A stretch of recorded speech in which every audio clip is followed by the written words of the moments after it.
मैत्रीचा अंत नाही. जसं सागराचा अंत नसतो तसा मैत्रीचा अंत नसतो. आता पाहतो म्हणलं तर इथे आज मी माझ्याहून सांगते, मी जिथे मैत्री करते ती मी मैत्री कधी सुटू देते. मग ते पैशानेही नाही, बोलण्यानेही नाही, कशानेच नाही. आता पहिलं उदाहरण मी अरुणताई आणि मी, आमची 25 वर्षाची मैत्री, माझ्या लग्नानंतरची माझी पहिली मैत्री. इव्हन माझ्या घरचे ताईच्या इथे पाणी सुद्धा पित नव्हते कारण असेल, पण मी जात होती ताई मी आली का बोलवायची. म्हणजे मैत्रीमध्ये धर्म, जात, लिंग काहीच नाही. आणि मेन म्हणजे मैत्रीची ओळख ही राहते का तुम्ही निस्वार्थपणे करा, प्रत्येकासोबत करा, निस्वार्थपणे करा.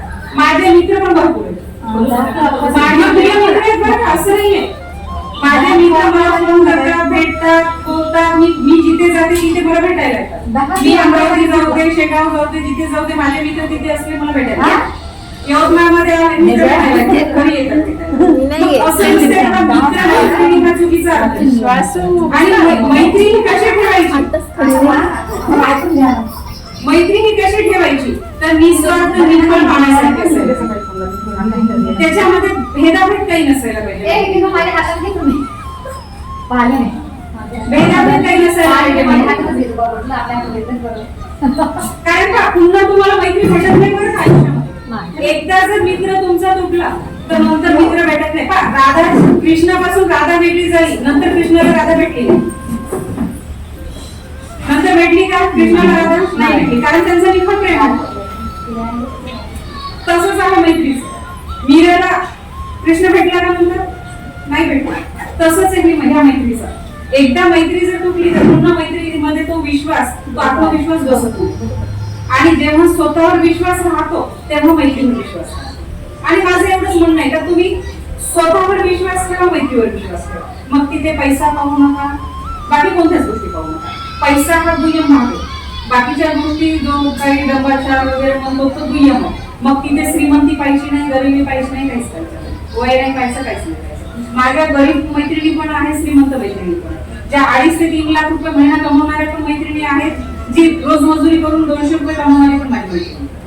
मी प्रत्येकाला ट्रीट तसंच करते, कारण तो पैसा सेकंड पार्ट आहे तिचा, पण तिचं मन तर आहे ना. मन जपणं खूप महत्वाचं. आणि जर तुम्ही मन जपलं ना तर सगळंच तुम्ही जग जिंकल्यासारखं होतं. तुम्ही जिथे जा तिथे मैत्री उभी करू शकता. मी जिथे जाते तिथे माझी मैत्रीची ग्रुप होणार. अमरावतीला मी माझ्या कामासाठी जाते, हॉस्पिटलचा ग्रुप वेगळा आहे माझ्या मैत्रीचा. इव्हन मी युनिव्हर्सिटीमध्ये आम्ही थांबतो मुक्कामी, तिथे सुद्धा माझ्या मैत्रीचा सकाळी मॉर्निंग वॉकचा ग्रुप वेगळा. त्या आता पण बोलवतात, अरे तू आली नाहीये ना बेटा. मग तिथे पुरुष महिला हाच काहीच फक्त मनामध्ये मैत्री बद्दल निखळ होणार.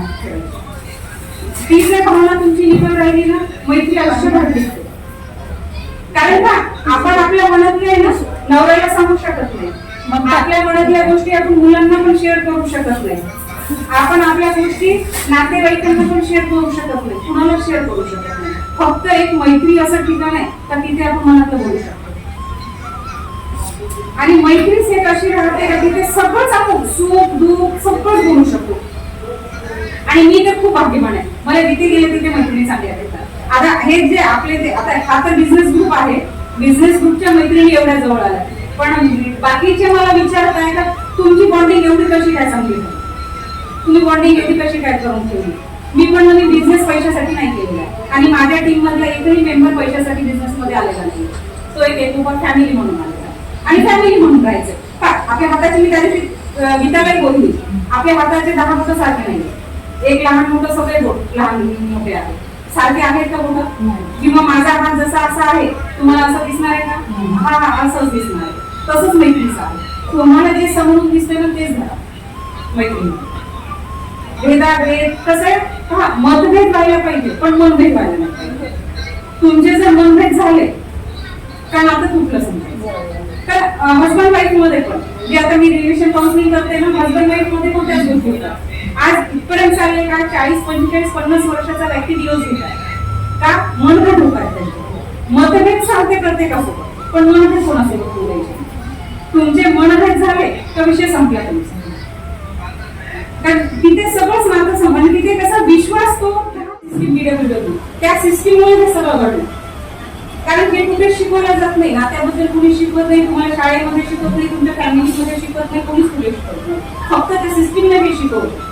आणि फक्त तिथले जे 3 कार्डिनल रूल म्हणतात ना, ते रूल जर प्रत्येकाने पाळले ना, मी पाळतात, म्हणून माझा आज एवढा मोठा मॉक झाला.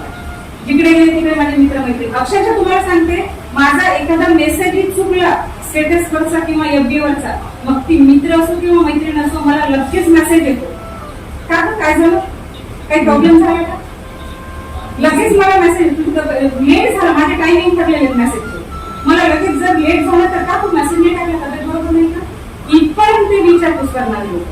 मग सगळ्यांना वाटत नाही का आपले इथपर्यंत चौकशी करणारे लोक व्हायला पाहिजे. आणि पहा, मैत्री किंवा पुरुषाची किंवा स्त्रीची ही शरीर शारीरिक पूजेसाठी मैत्री नसते. मैत्री निखळी मैत्री आपण निभावू शकतो. फक्त ह्या गोष्टी तुम्ही आणि एन्जॉय करा. मैत्रीमध्ये आपण खात पीत आहोत, एन्जॉय करत